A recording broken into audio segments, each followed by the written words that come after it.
Don't speak. The words were a breath against the marble, soft, urgent, final. Alexander Reese had slipped through the side door of the house on Waverly Cliff at 3:07 p.m., the ocean throwing dull light across the foyer like a sheet of gray steel. He wasn't supposed to be here. A board dinner had been canceled. The car turned itself home by habit. He wanted surprise. He wanted warmth. He wanted the life he thought he'd built to greet him at the door and say, "You made it." Instead, Clara Johnson stood in the hallway with a damp cloth and a bucket, her dark eyes catching his like a hand to the chest. She didn't bow. She didn't blink. She just lifted one finger, "Please," and whispered again, barely a thread, "Don't speak." It was the clock on the landing, or maybe the wheels on her bucket, or maybe his heart, trying to count what couldn't be counted. He frowned. The practiced smile of a man with 1,000 reputations fading at the edges. "What is it?" he mouthed. Clara's gaze tilted upward, toward the white spine of the staircase, toward the primary suite where the air was unnaturally warm, where the house's quiet had a pulse. The scent of peonies drifted down, Evelyn's favorite, layered over another trace. Wine, sweat, something human and careless. "Hello?" he almost said. Clara shook her head once, quick, decisive, a blade of mercy. She shifted her bucket to the wall, shoulders squared in that posture he never noticed, spine straight, chin high, then stepped aside like a sentry resigning her watch. He could pass. He could pretend. He could leave. She wasn't stopping him.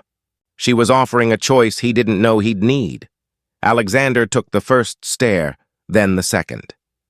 The railing was cold under his palm, the brass colder, the sea outside murmuring at the base of the cliff like a witness without a face. He climbed slowly, trying to keep his breath inside his ribs. His shoes barely spoke.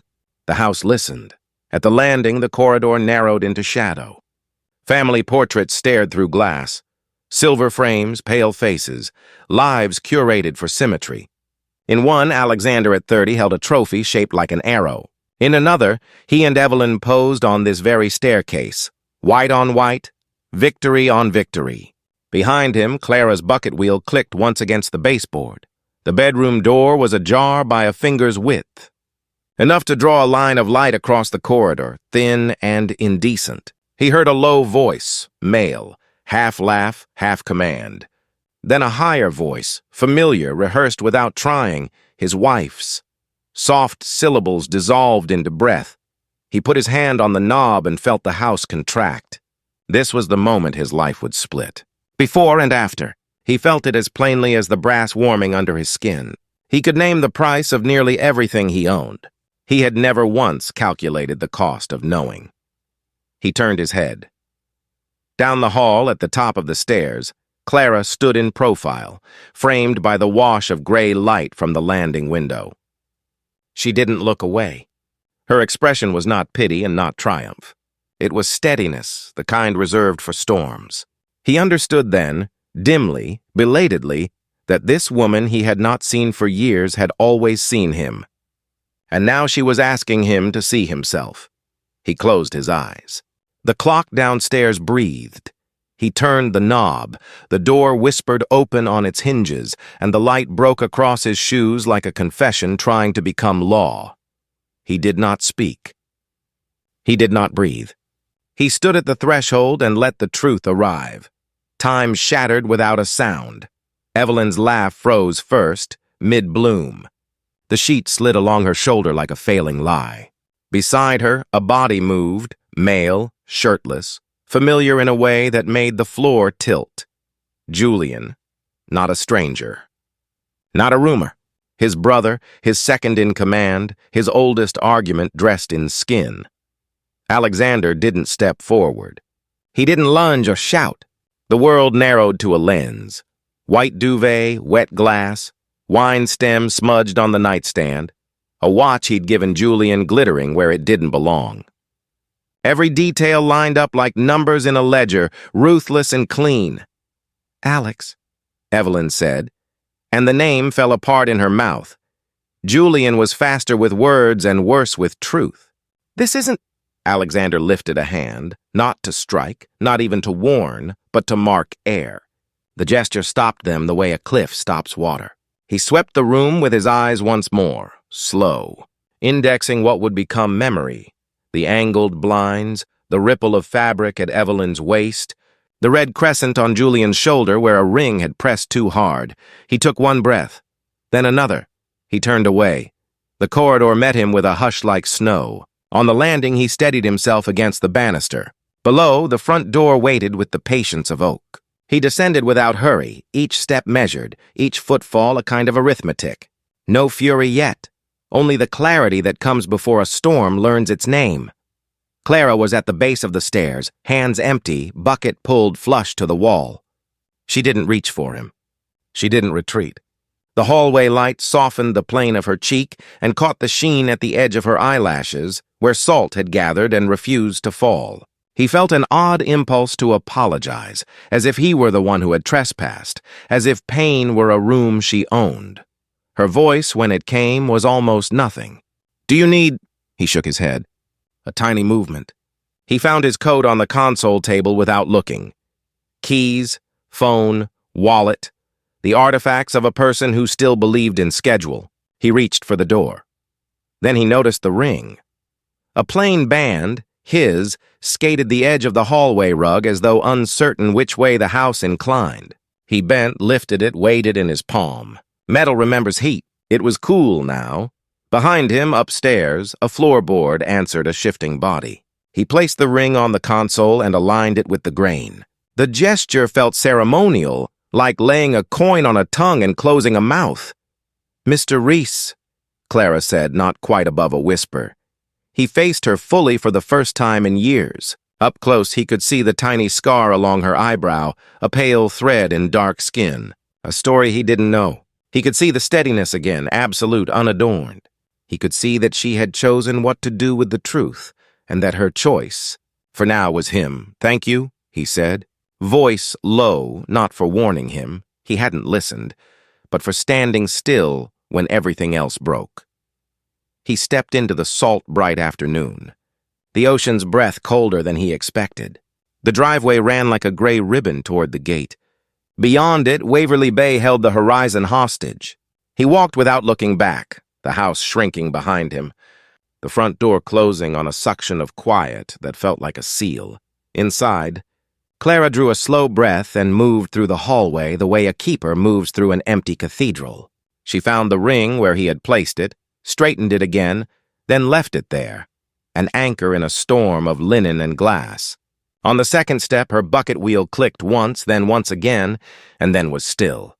Upstairs, laughter would not resume. Explanations would rehearse and die. Downstairs, the floor held a whisper no one would scrub away. In the foyer mirror, sunlight fractured into thin, trembling lines. If you stood there long enough, you might hear it, the house learning a new language for silence. You might hear memory arrive. The bedroom smelled of roses and denial. Curtains swayed in a slow rhythm, carrying salt from the sea below and the faint perfume of guilt. Clara moved quietly, her steps small but deliberate, the mop gliding in measured arcs over the marble. Alexander was gone. The echo of the closing door had left the air heavy and still, as if the house itself had inhaled but refused to exhale. Upstairs, silence pressed against the walls like an unspoken verdict. She found the glass first, a wine stem tipped on its side, red staining the rim like lipstick on confession. She turned it upright, fingers steady, eyes low. The bed was half made, the linen tangled around the shape of betrayal.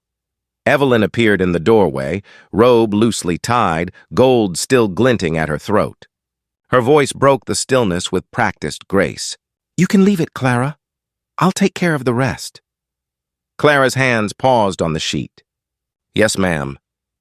"No," Evelyn continued, stepping further in, her bare feet soundless on the rug. "Actually, finish it." "You're already here." Clara bent to lift the sheet corner. Something slid from beneath the pillow, a plain gold ring, dull against the bright fabric. Alexander's. The weight of it was heavier than metal, warmer than memory. Evelyn's eyes followed the movement. Put that down. Clara straightened, ring in her palm. It was on the bed, ma'am, I said. Put it down. Evelyn's tone sharpened, vowels clipped like glass. She crossed her arms. You're paid to clean floors, not secrets. The words landed between them like a slap made of silk. Clara set the ring gently on the dresser. Her face gave nothing away, but her posture, still upright, unyielding, spoke volumes the room didn't deserve to hear. Yes, ma'am, she said, barely above a breath. Evelyn turned, reaching for a cigarette from the nightstand. Her reflection in the mirror caught both women at once, one draped in silk and gold, one in cotton and steadiness. Two sides of a silence the house would never reconcile. You've been here long, haven't you? Evelyn asked, lighting the cigarette. Smoke wound upward, soft and cruel. I suppose you think you know us.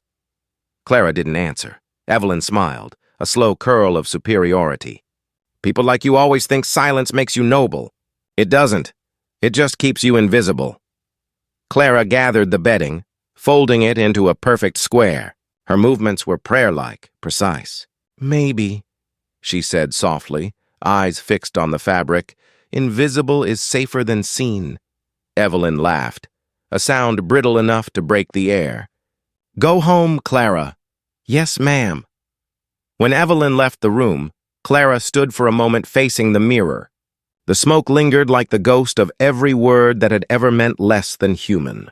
She wiped the glass clean, and in the reflection her own eyes stared back, steady, unsurrendered. She whispered to herself, not as defiance but as promise. One day, ma'am, someone will see. Then she turned off the light. The ocean murmured below, patient as truth. The servants' quarters were carved from the house's forgotten bone, low ceiling, one narrow window, a lamp with a yellow bulb that hummed like an insect trapped in prayer. Clara closed the door behind her and leaned against it. The silence down here was different, not elegant, not composed. It breathed with the pipes and the pulse of machines she had never seen but cleaned for years. She placed the folded linens on the iron chair, the smell of salt still clinging to her palms. From above, muffled footsteps crossed the ceiling, light, quick, a man and a woman pacing in half-arguments. She recognized the rhythm before the words. He doesn't suspect a thing. Julian's voice, arrogant, careless, like someone who had never learned to whisper. Then Evelyn's reply, softer but edged. He never does. He trusts the numbers more than the people who make them. Clara froze. The lamp flickered. Julian again. The transfer clears Friday. The Caymans, same route as last quarter. After that, we disappear clean. You'll have your share. Half, Evelyn said. Half, he scoffed. You think you're the one running this? The voices moved, tangled in tension, then faded briefly, replaced by the sound of a drawer slamming. Clara's heart stumbled into her throat. The ring she had left upstairs, the cigarette smoke, the cruelty of that line. You're paid to clean floors, not secrets. It replayed now as irony sharp enough to cut. She stepped closer to the vent above the dresser, the one that breathed whispers down from the master hall. The words seeped through again, blurred but unmistakable. He'll be ruined before he even knows what happened. Don't look down, Julian. She might hear you. Clara's spine tightened. She backed away from the vent as if the sound itself could expose her. Her fingers trembled once, then steadied. She crossed to her nightstand, opened the drawer, and pulled out a small leather-bound Bible, the one her mother had given her before she left Charleston. Inside the back cover were folded receipts, old bus tickets, and a single torn page used for notes. She picked up a pencil stub and began to write, slow and deliberate. Transfer. Friday. Cayman account. Evelyn plus Julian. Her handwriting was neat, the letters small. She paused at the end, staring at the names until they blurred into shapes. What are you doing, Clara? She murmured to herself. You can't save people who don't see you. Still, she tore the page from the pad, folded it once, twice, and slipped it between the thin pages of Psalms. Her thumb lingered on the verse her mother had marked in fading ink. Justice will roll down like waters. She looked up, toward the ceiling. The footsteps had stopped. The house above was quiet again, but it was the kind of quiet that follows a crime before it learns to hide. Clara sat on the edge of the bed, hands folded. The room was dim, warm, humming with the old rhythm of endurance. In her mind, she saw Alexander leaving through the glass door that afternoon. His silence, his ring, the apology in his eyes. She whispered into the stillness, "You'll need someone to listen, Mr. Reese. And when that time comes, I'll still be here." The lamp buzzed once, then steadied. Somewhere deep in the walls, the sea sighed against the cliff, as if the whole house exhaled in secret. The morning light hit the glass facade of Reese Capital like judgment. Inside, the air smelled of coffee, paper, and quiet suspicion. Every corridor gleamed. Every word echoed longer than intended. Alexander Reese walked through the lobby in a gray suit that no longer fit the man inside it. The receptionist looked up, startled, unsure whether to greet him or avoid eye contact. His company, his creation, had begun treating him like an unscheduled visitor. In the corner office, blinds half drawn, he stared at the spreadsheet glowing on his monitor. Numbers rolled like tides, red against black. Withdrawals, transfers, shell accounts under names he didn't authorize. He clicked through them in silence, jaw set, until a knock at the door interrupted. "Maintenance." "Sir," Clara's voice called softly. He almost told her to come later, but something in her tone stopped him. "Go ahead." She entered quietly, carrying a mop and a dusting rag, wearing the same uniform she always had. Navy cotton, sleeves rolled to her elbows. He returned to the screen, pretending to read, though he felt the uneasy awareness of her presence, the sound of cloth against polished wood. Behind him, a file drawer stuck halfway open. She tried to close it gently, but a folder slipped free and fell to the carpet. Envelopes scattered. One slid near her shoe, corner marked confidential, executive accounts. She bent to gather them. When she reached the last, a small USB drive tumbled from inside, black, unmarked, thin as a secret. She looked up instinctively, but Alexander's back remained turned, his reflection fractured in the office glass. Through that mirrored plane, she could see Julian in the adjoining conference room, phone pressed to his ear, pacing. "Transfer it by Thursday night." "Cayman, same routing." Pause. "I told you he doesn't suspect a thing." Clara froze. The voice bled through the glass as if the building itself had ears. Alexander exhaled hard, rubbing his temples. "It doesn't make sense," he muttered. She turned the USB in her hand, the metal catching a sliver of light. For a moment, she saw her reflection within it. Small, dark, curved around power that never saw her. She slipped it quietly into her apron pocket. Julian's laughter cut through the wall, smooth and smug. "By the time he notices, it'll all be history." Clara rose slowly, placed the gathered folders back into the drawer, and aligned them perfectly. When she finished, she glanced at Alexander. He hadn't moved. His eyes were on the screen, scanning columns of deceit, not realizing the truth was already within reach. "Will that be all, sir?" she asked. He looked up briefly, distracted. "Yes, thank you, Clara." Her tone stayed calm. "You're welcome, Mr. Reese." When she left, she paused by the glass door, the sunlight splitting her reflection beside his. Two worlds divided by transparency.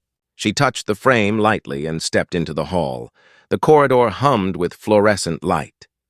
She pressed her palm against her pocket, feeling the shape of the drive like a heartbeat. That afternoon, the janitor cart rolled past rows of immaculate offices, humming wheels on marble. Inside one of its trash bins, wrapped in a linen cloth beneath discarded coffee cups, lay the USB, hidden, waiting. Some secrets don't need to be stolen. They only need someone brave enough to keep them safe. Night lowered itself over Waverly Bay like ink spreading through water. The servant's wing slept in darkness except for a single square of light behind Clara's door. She sat at her small desk, the USB drive lying in the center like a loaded truth. For a long time, she didn't move. She just listened to the wind along the cliff, the faint hum of the refrigerator down the hall, the steady rhythm of her own heartbeat arguing with her conscience. When she finally reached forward, her hand shook once. The laptop's screen woke in a blue sigh. Files unfolded. Audio log, Arrow 1, MP3, transfers, archive, notes, JR. She hesitated over the first, then double-clicked. Julian's voice filled the room, distorted slightly. Confident, unmistakable. He's too proud to check the side accounts. He trusts me to handle the offshore numbers. That's what makes it easy. Evelyn's reply followed, cool as silk.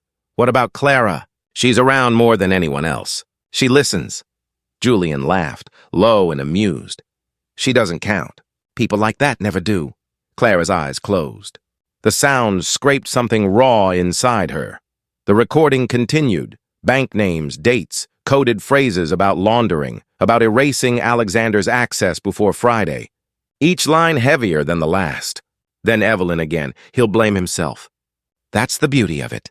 The file ended with laughter, fading into static. Clara sat perfectly still. The only movement was her fingers tightening around the edge of the desk. The laptop screen dimmed to black, reflecting her face, half in shadow, half in the ghost light of betrayal. She whispered to the reflection. So that's what I'm worth to you. She removed the drive and turned it over in her palm, the metal still warm. It was proof, pure, unarguable. But proof was never enough. In her world, truth had always needed a witness willing to be burned by it. The clock read 2:14 a.m. Outside, waves struck the cliff in deliberate rhythm. She stood crossed to the narrow window and looked toward the dark curve of the Reese estate on the hill. Somewhere in that house, Evelyn slept easily beside her crime.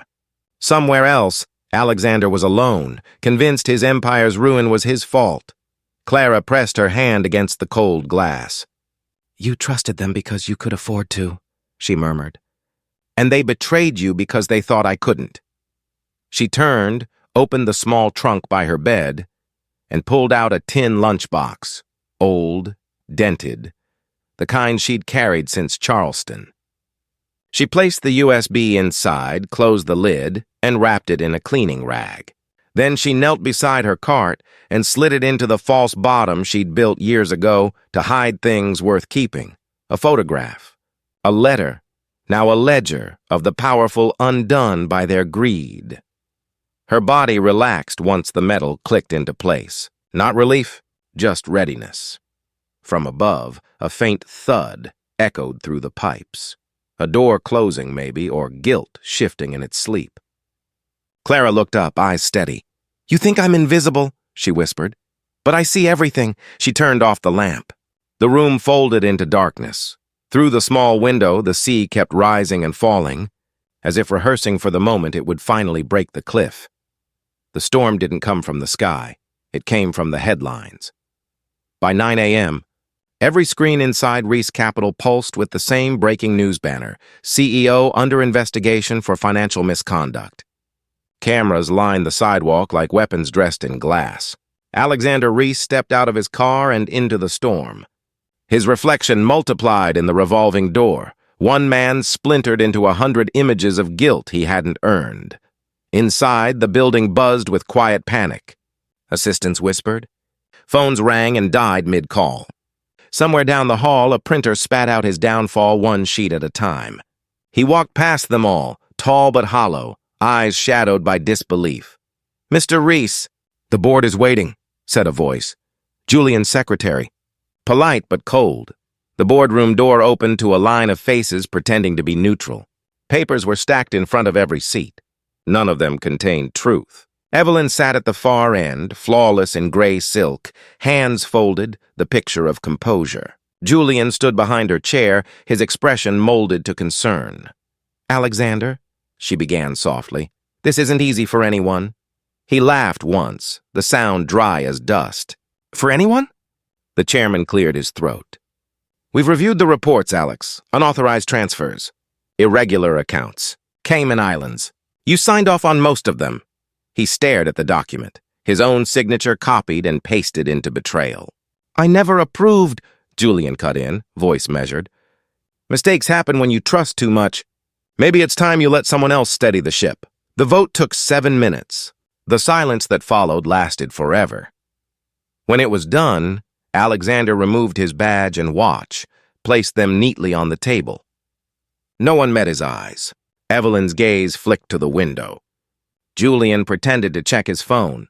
He walked out slowly through corridors he'd designed, past awards engraved with his name, past employees who suddenly found the floor very interesting.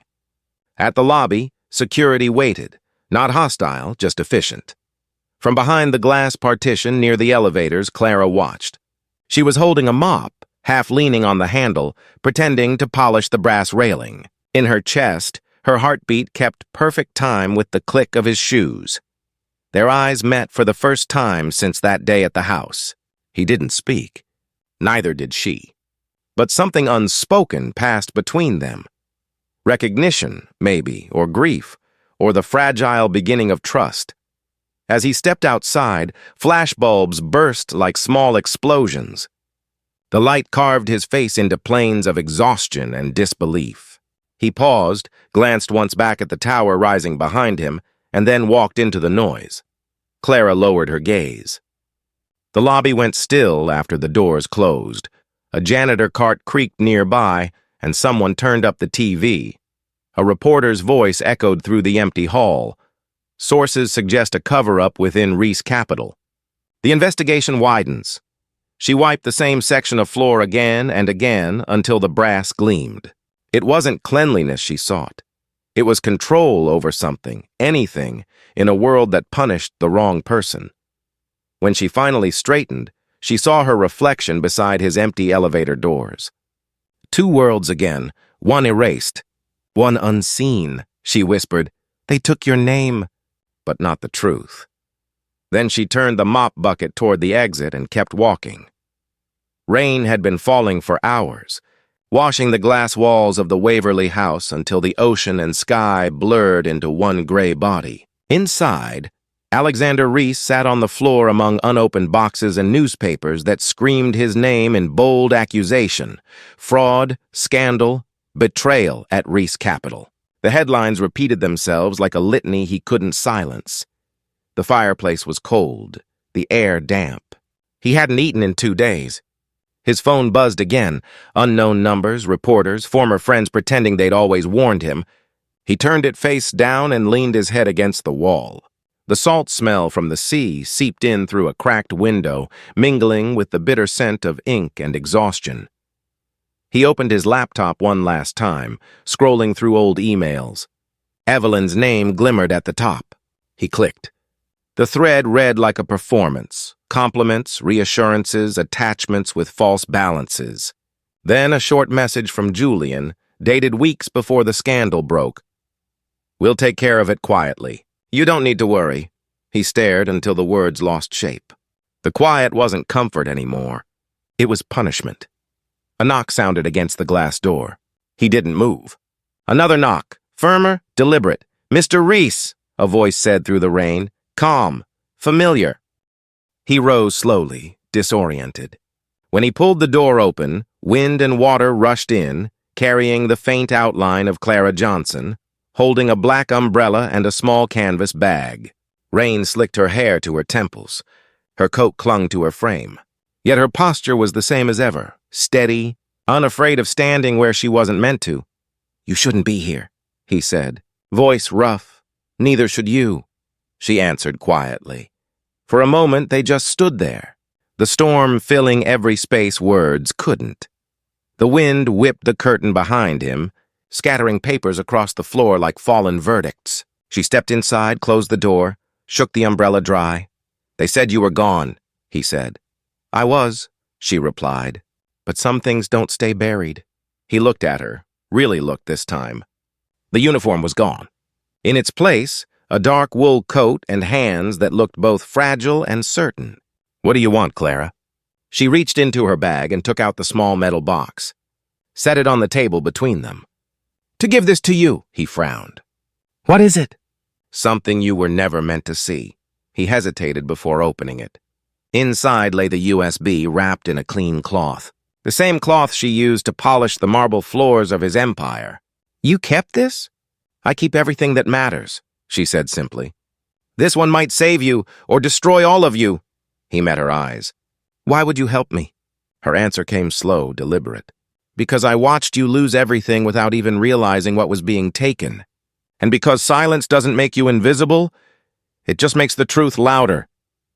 He leaned back, exhaling through a tremor that wasn't quite relief. The sea outside roared harder, waves colliding with the cliff as if urging him to decide. "If what's on this is real, it's real," she said. "But you have to see it yourself." They stood there, the sound of rain against glass filling the pause.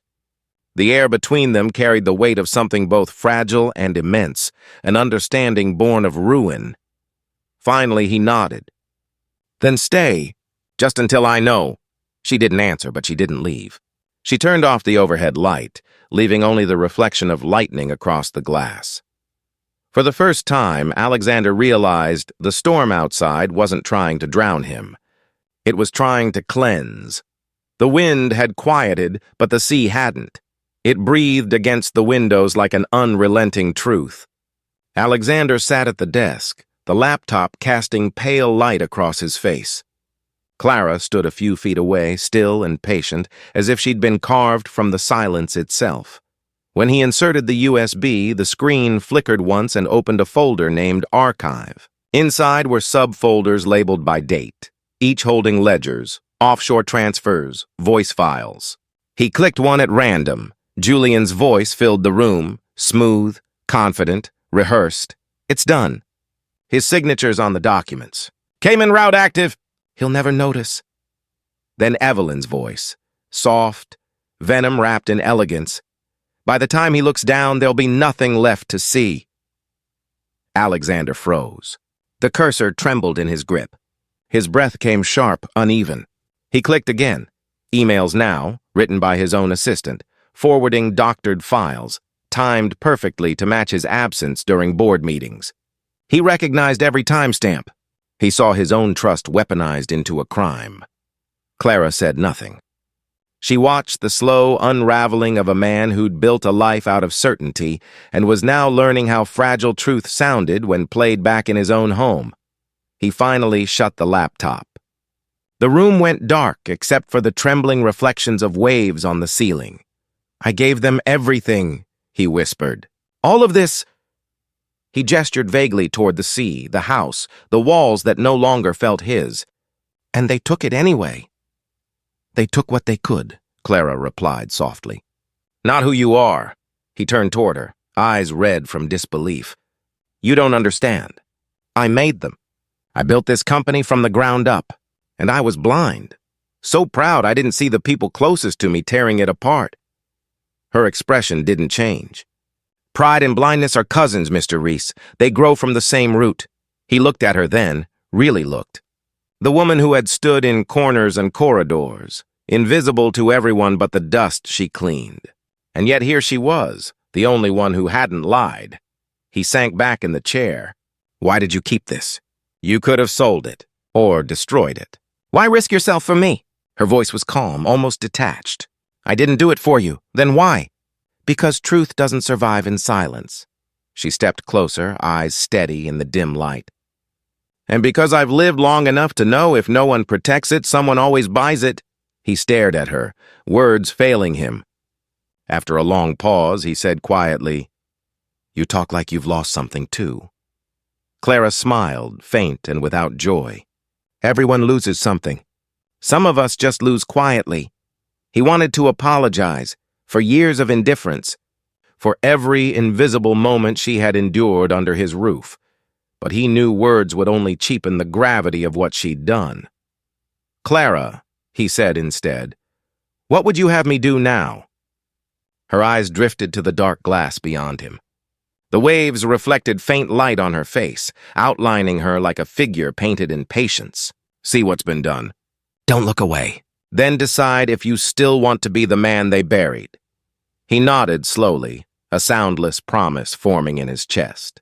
The truth was in his hands now, but it wasn't salvation yet. It was a test.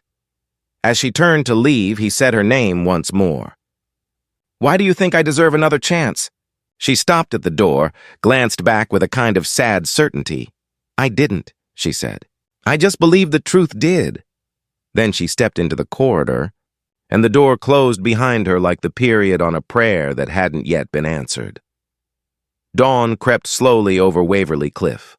The rain had stopped, leaving the glass streaked with silver veins. The sea below breathed in long, exhausted waves. Inside, Alexander Reese hadn't slept. He sat at the desk, still in the same clothes, the laptop open before him, every file, every voice, every proof now fully absorbed. The evidence was overwhelming. Yet the more he looked, the less he recognized himself in any of it. He picked up his phone, thumb hovering over the contact labeled Attorney Grant. He could end this now, release everything, destroy them publicly, reclaim his empire. It would be justice or something close to it. But the word justice had started to taste different since Clara had walked through his door. He put the phone down. A quiet knock. Then the door opened slightly. Clara stood there holding a small tray, black coffee, a slice of bread, an apple. Steam rose from the cup like a peace offering. "You haven't eaten," she said. He looked at her, weary but grateful. "You don't have to do this." "Maybe I do," she replied, setting the tray on the table. He gestured toward the computer. "Everything's here. Enough to bury them for good," she nodded once. "And what happens after you bury them?" He didn't answer. His gaze drifted out to the horizon where the sky cracked open with pale light. "Maybe I get my company back? Maybe I start over," Clara folded her hands. "And what about the people you stepped over to build it?" He blinked. "You think I deserve this? I think," she said quietly, "that sometimes losing is the only way we see what we kept blind for too long." The wind sighed against the window. He turned toward her fully for the first time that morning. There was no pity in her expression, only clarity, like someone who had spent her whole life cleaning messes she didn't make. "You knew," he said. "For weeks you knew." "You could have warned me sooner." "I did." He frowned. "That day in the hallway," she continued. "I told you not to speak. You heard the noise upstairs, but not what I was trying to save you from." The memory flashed, her whisper, her eyes, that moment before the world split. He let out a breath that was almost a laugh. "You've been warning me for years, haven't you?" Clara didn't move. "Not just me. Everyone you didn't see. The driver. The receptionist. The ones who built what you thought was yours alone." He nodded slowly, a tremor of realization running through his voice. "All that time, I thought the world owed me success. And now?" He looked at the gray sea, soft light touching his face like forgiveness that didn't need words. "Maybe all it ever owed me was a chance to listen?" Clara's tone was steady. "Then start listening now." He closed the laptop. The sound was quiet, final. They sat in silence for a moment, the morning light spreading through the room until it touched both of them. Outside, gulls circled the cliffs, their cries threading through the wind like distant echoes of truth. Finally, he spoke again, his voice low but sure. "Will you stay?" She looked at him, long assessing, and then toward the sea. "For now," she said, "until the truth finds its own voice." He nodded, understanding more than words allowed. The light rose higher, dissolving the last shadows of night. The storm had passed, but its echo remained in everything it touched. Walls, glass hearts, in that quiet. Alexander Reese confessed, not with guilt, not with fear, but with awareness, and for the first time, the house on Waverly Cliff began to breathe again. 3 days later, the sky above the city was the color of tempered steel. Alexander Reese stood in the lobby of the Financial Crimes Bureau, the USB in his hand no heavier than it had been before, yet his grip trembled with the weight of what it meant. He'd shaved, worn a simple suit, no tie. The guard at the reception desk nodded when he gave his name. "They're expecting you, sir." As he stepped into the elevator, he caught his reflection in the mirrored wall, calmer, older, stripped of the illusions that once made him invincible. The elevator rose, carrying him toward a reckoning that had already begun. The meeting room was bright, sterile, too clean for the kind of truths that would be spilled here. Investigators took notes while he explained each folder, each recording, each signature not his own. His voice was steady, precise. the tone of a man who had nothing left to protect but what was real. When they asked why he had waited, he said quietly, "Because I needed to see it myself first." Outside the bureau, cameras waited. The same ones that had filmed his disgrace now pointed toward redemption. He didn't look at them. He only said, "The truth deserves sunlight," and walked away. By evening, the news cycle erupted. CEO clears his name. Insiders face indictment. Betrayal at Reese. Capital. Family fraud exposed. Anonymous. Whistleblowers' evidence shakes tech empire. In the servants' quarters of the Waverly estate, Clara watched the coverage on a small TV balanced on an overturned crate. The reporter's voice rose above the static.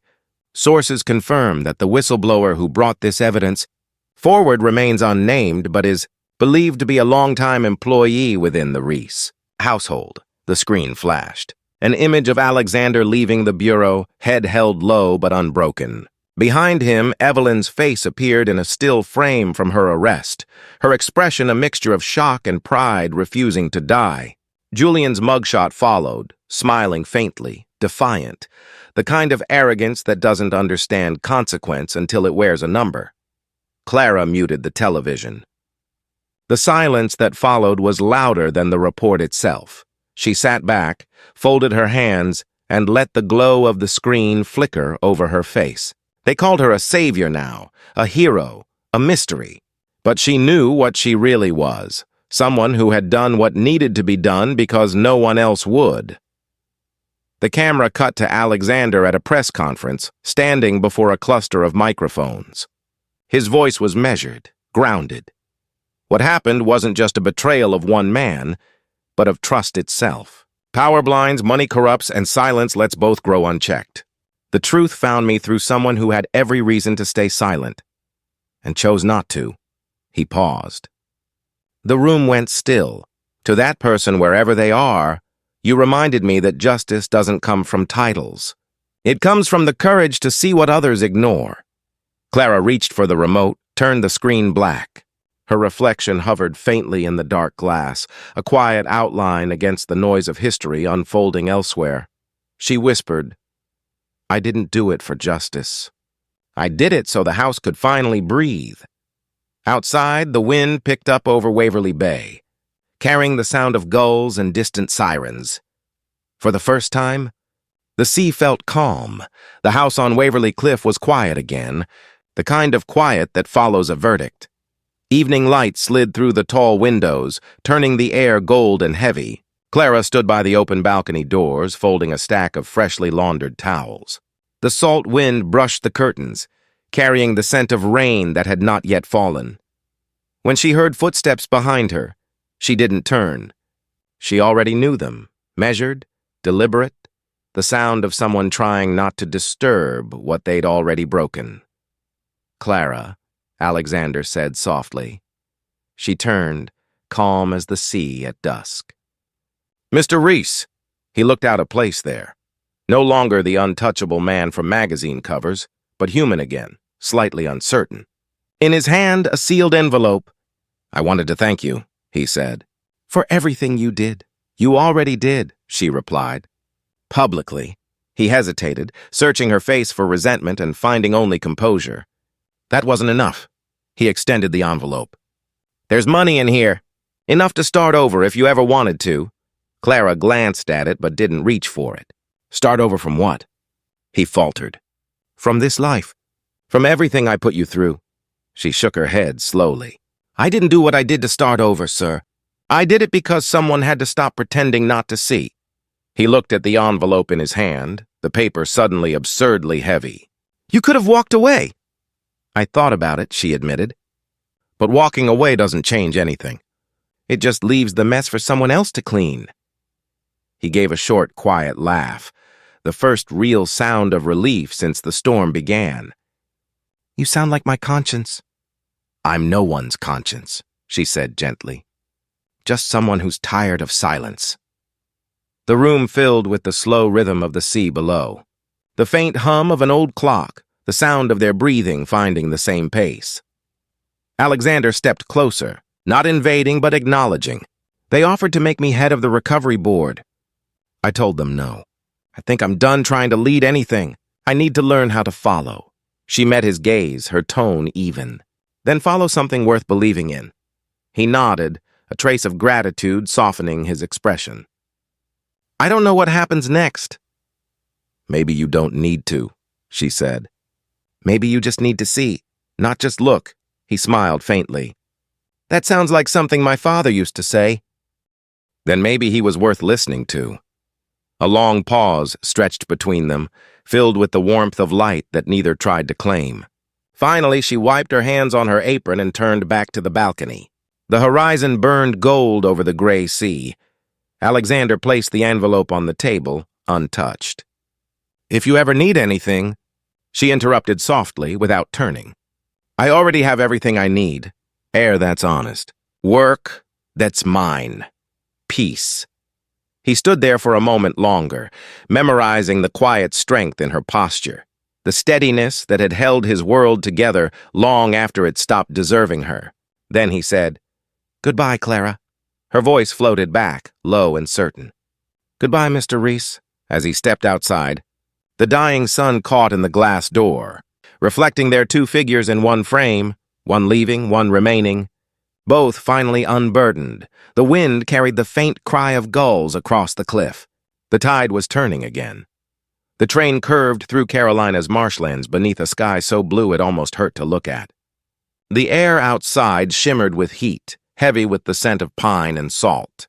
Clara watched it all through the window, the cypress trees, the cranes, the distant hum of summer that had always sounded like memory. When the station came into view, there was no one waiting. She stepped down, suitcase in hand, feeling the soft give of red clay beneath her shoes. The small town hadn't changed much. Same cracked sidewalks, same diner with the faded sign, same stray dog sleeping in the shade. Her house stood at the edge of the bay, a single-story frame of weathered wood and pale shutters. The porch sagged a little now, but it was still hers. She unlocked the door, pushed it open, and the smell of cedar and dust wrapped around her like an old song. Inside, she moved slowly through each room, touching the walls as though to remind them she was real. In the bedroom, a single photograph sat on the dresser, her mother smiling at the ocean, her father standing beside her, one arm around a girl of 8 with salt in her hair. Clara set her suitcase down, exhaled. I'm home, she said, though no one was there to hear it. The days slipped into rhythm. Morning walks by the pier, evenings reading to children at the library where she'd once gone as a girl. The librarian, Mrs. Doran, insisted on paying her, though Clara only wanted the quiet joy of teaching kids to sound out words like truth and mercy. They called her Miss Clara, and every time they did, she smiled, soft, almost shy, as if the name belonged to someone she was still learning to become.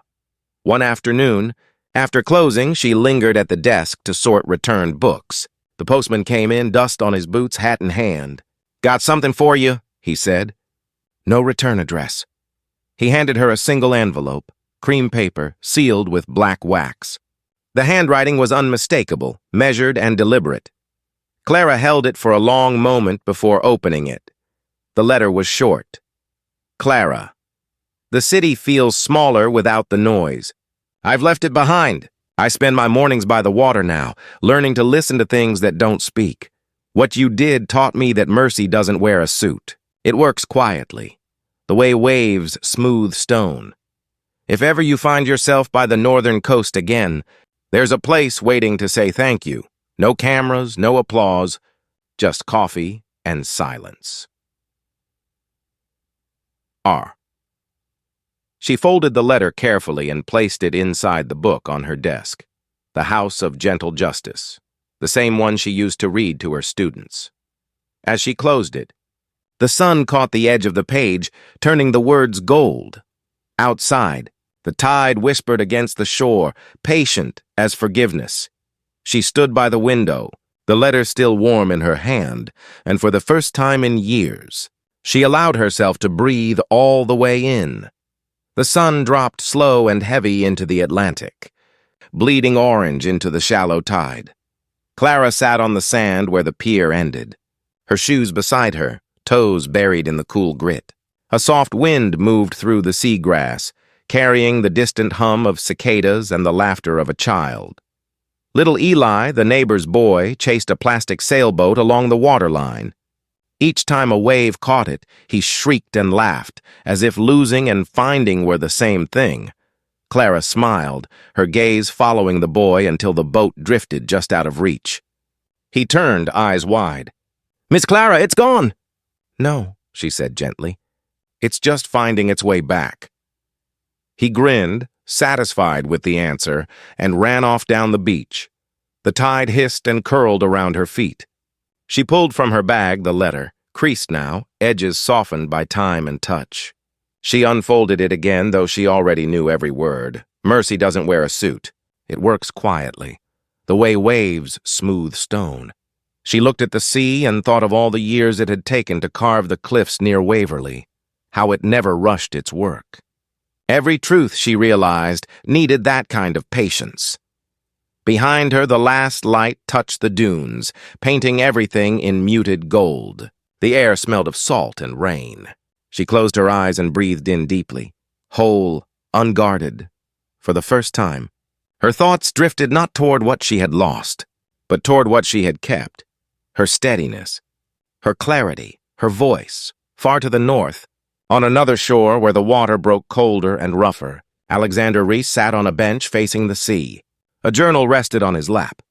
He was writing, not business plans, not speeches, just fragments. The sea doesn't forgive. It teaches. Some lessons take a lifetime to hear. He looked up, as if he could almost see across the distance to another stretch of sand, another set of footprints that had once crossed his path.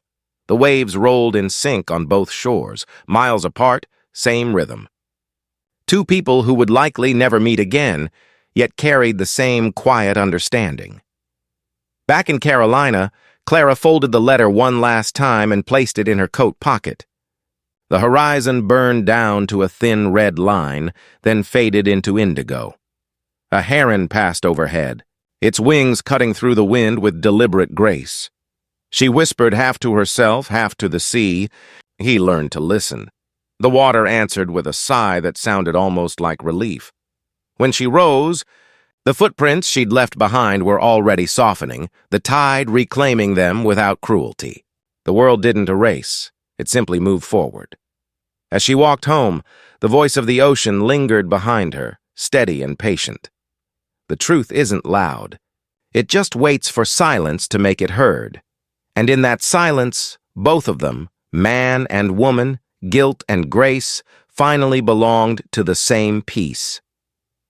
2 years later, autumn came early to the northern coast. The mornings were cool and the ocean mist carried the faint scent of cedar. In a lecture hall overlooking the bay, Alexander Reese stood before 50 students, sleeves rolled, chalk in hand. The board behind him read, "AI and the Ethics of Listening." He didn't lecture the way he used to command boardrooms. His tone was quieter now, measured like a man speaking to memory rather than ambition. "When we build systems," he said, "we assume intelligence means power. But what if intelligence means empathy? What if the real failure isn't that machines don't understand us, but that we don't understand each other?" The students listened. Some took notes. Others just watched. One girl in the back raised her hand. "Sir, do you think people can change after losing everything?" Alexander paused, his hand tightening around the chalk. "Only if what they lost wasn't their humanity," he said. "Sometimes the fall is what finally lets us hear." The class was silent. Outside, gulls wheeled through the gray sky, the sound of their wings brushing against the windows like pages turning. He wrote one last sentence on the board. "Truth needs witnesses, not applause." Then he turned toward the sea, letting the students copy it in silence. The horizon shimmered faintly, endless, indifferent, forgiving. Miles away, down the Carolina coast, Clara sat by the window of the small library, a letter open in her lap. Her students had written it together. "Thank you for teaching us to read the world, not just the words." She smiled, her fingers resting on the paper. The afternoon light filtered through the blinds in thin ribbons, touching the dust that danced like faint memories. From the radio on the shelf, a familiar voice drifted in, a replay of a university lecture. She recognized it before the announcer said his name. "The first lesson of justice," Alexander's voice said, "is not speaking." "It's listening." Clara froze, then laughed quietly. She turned the volume down and leaned back, closing her eyes.